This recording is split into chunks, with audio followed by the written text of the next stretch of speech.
Ben, c'est peut-être parce que c'est le premier film que j'ai vu, mais moi j'ai beaucoup aimé Mugshot. En fait, ce que j'aime aussi du festival, c'est ça, c'est ces sujets très originaux. Donc je trouve qu'il y a des sujets vraiment percutants dans la mesure où ils sont inusités, intrigants. Donc Mugshot, moi je ne savais pas du tout qu'il y avait des collectionneurs de photos de police, des gens qui se spécialisent là-dedans, qui organisent des expositions autour de ça. J'ai trouvé ça fascinant. Puis aussi toute la réflexion que ça engendre, tout le jeu, en tout cas intellectuel, que ça peut engendrer, à essayer de comprendre qu'est-ce que ces photos veulent dire, le rôle social qu'elles jouent. En tout cas, fait que ça, j'ai beaucoup aimé ça. Un film sur Bing Crosby, qui s'appelle Bing Crosby Rediscovered, Redécouvert, qui est un documentaire assez classique, mais très exhaustif sur un monument de la culture populaire américaine. Puis la dernière suggestion que je ferais, c'est Art War, sur ces jeunes artistes de la rue au Caire. J'ai aimé ça parce que, bon, c'est un film qui a une portée sociale et politique intéressante dans la foulée des événements de 2011, du printemps arabe, bien sûr.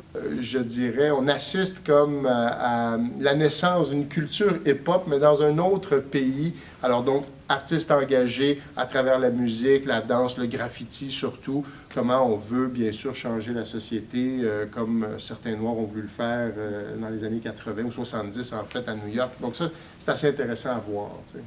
Puis moi, j'aurais comme suggestion le film qu'on a visionné comme film d'ouverture, le film sur la machine, le radeau de la frégate Méduse. Ceux qui ont étudié l'histoire de l'art, ils en ont entendu parler, ils l'ont peut-être vu lorsqu'ils sont passés au Louvre, mais c'est une histoire invraisemblable de classe sociale, de souffrance. Alors, c'est vraiment un grand drame.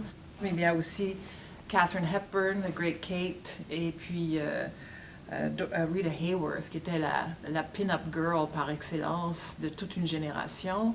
Le personnage, qui était cette belle femme? C'est beaucoup plus compliqué que ça en a l'air. Et puis, en plus du film Art War dont Patrick a parlé, il y a Hitler's Mountain of Stolen Art.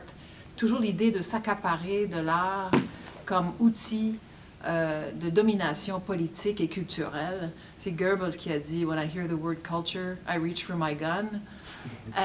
C'est vraiment très important de comprendre l'importance des objets d'art. Et Dorothy Lange, c'est ça, je voulais parler sur la photographe. Sur cette fameuse photo qu'on connaît tous. Là, sur la photo d'une femme, migrant worker qu'on appelle, une femme qui est souffrante, qui est visiblement mal nourrie et qui représente la mère courage pendant les années 30.